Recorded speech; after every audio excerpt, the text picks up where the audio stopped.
ሰበር ዜና አሁን ተሰምቷል። ቲክቶከሯ ኢዲዲያ ነጻነት ወይም ናዮ ትናንት ምሽት 11 ሰዓት ላይ ከቃሊቲ ጤና ጣቢያ ሪፈር ተደርጋ በጋንዲ ሆስፒታል የገባች ሲሆን ዛሬ ሚያዝያ 18 ከቀኑ 5:30 3.30 ኪሎ ግራም የሚመዝን ወንድ ልጅ ከነቃጭሉ በሰላም ተገላግላለች። ለቤተሰቦቿና ለአድናቂዎቿ እንኳን ደስ አላችሁ ማለት እወዳለሁ። መልካም ጊዜ። ወልዳለች የሚል ወሬ እየተወራ ነው። እውነትም ወልዳለች። 5 ሰዓት አካባቢ ነው ወለደች የተባለው እና ደግሞ በቃሊቲ ሳይሆን ወደ ጋንዲ ሆስፒታል ሪፈር ተደርጎላት ወንድ ልጅ መወለዷን ነው እየተነገረ ያለው እና በዚህ ሰዓት ውሸት አይመስለኝም። የተለያዩ ፎቶዎች ማስረጃዎችም እየወጡ ነው። ይመቻችሁ። ቼክ ስታደርግ ነፍሰ ጡር መሆኗን አወቀች። ከሁለት ወር በኋላ የሴት ልጅ ያው የወር አበባ ያንድ ወሩን ተዛብቶ ነው ብላችሁ ትጠብቁና በሁለተኛው ወር ነው ምክንያቱም ቆይ ነገ ዛሬ ያላችሁ ሁለተኛው ወር ይደርሳል። ሁለተኛው ወር ላይ ሲደርስ ተጠራጠረችና ቼክ ስታረግ ናዮዬ ይዛለች ያገረች።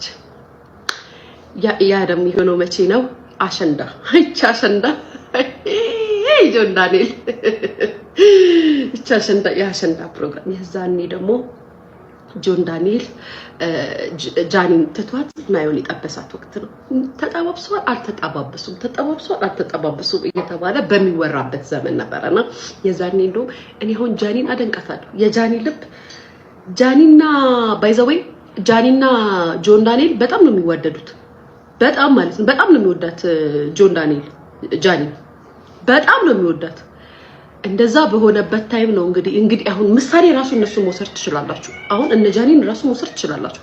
በዛ ሰዓት ነው እንግዲህ ጃኒ ምንድነው ልጅነትም ስላለባት እንትንም ስለምትል ልጅም ነገር ስለሆነች ይሄ ያለ አይደለ የሆነ እድሜ አለ ምንም የማይመስላችሁ ኤጅ ላይ የምትሆኑበት ሁሉም ሰው የሚፈልጋችሁ ሁሉም ሰው የሚወዳችሁ ታይም ላይ የሆነ ሰዓት ላይ ቁማችሁ በደንብ አታዩ እና ጆን ዳንኤል የእውነት ይወዳታል። እንትና ጃኒ በጣም ነው የሚወዳት። እኔ ጆን ዳንኤል በጣም እንደሚወዳት አውቃለሁ።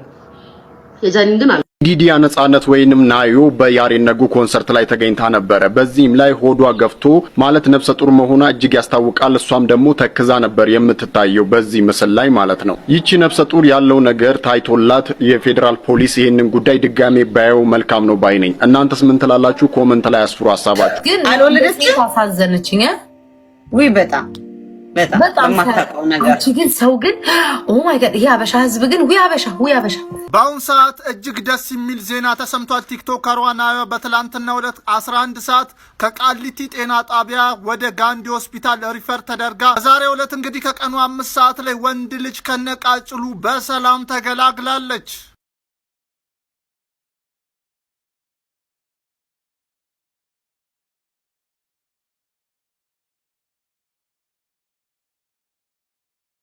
ሰላም የቲክቶክ ቤተሰቦቼ እንዴት ናችሁ? ዛሬ የተወለድኩበት ቀን ነው። የኔ ብቻ ልደት ሳይሆን የናዮም ልደት ነበር። ያው ናዮ ግን አብራን የለችም። ሃፒ በርዝዴይ ናዮዬ፣ እንኳን ተወለድሽ። በዚህ መንገድ ባይሆን ደስ ይለኝ ነበር። ሁላችሁም ኮሜንት ላይ ጥሩ ምኞታችሁን ግለጹላት። ሃፒ በርዝዴይ።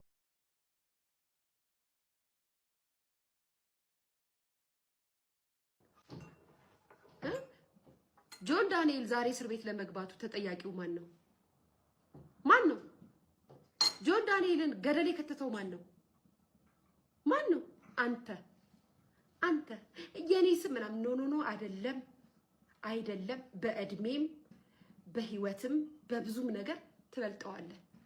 አውቃለሁ። ደደብ መሆንን በዚህ ነው ያረጋገጥነው። በነገራችን ያልተማርክ ሰው ነው ያልን በዚህ ነው። ምክንያቱም የተማረ ህሊና ጭንቅላት ያለው ሰው ያገናዝባል። ከአንድ ትልቅ ከመንግስት ድርጅት ከአገርን ከሚያስጠራ ኢትዮጵያ ኤርላይንስ ወይም ደግሞ የትኛውም ኤርላይንስ ጋር አንድ ግለሰብ አንድ ህጻን ልጅ ሲጋጭ ተው ብለህ መምከር ስትችል በዛ ሰዓት ላይ ምን ስትለው ነበረ?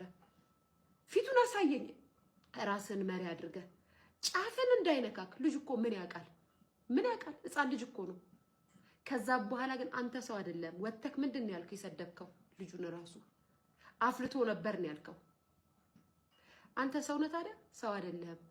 የሆነ ወሬ ሲወራ የሆነ ወሬ ተወራና በሆነ ልጅ ሚዲያ ላይ ስለማላወጣው ወሬውን ማለት ነው ትንሽ ተራገበና ውስጥ ያንተ ቢጤ ደግሞ አራጋቢ ሴቶች አሉ። አራገቡትና ምንንም ሳትይዝ ጫፉን ይዘክ መተ ሚዲያ ላይ አወራ። ልጁ ላይ ጀላን ያስጠመጠምክበት። አዎ ወታ ወራክ ያልተባለ ነገር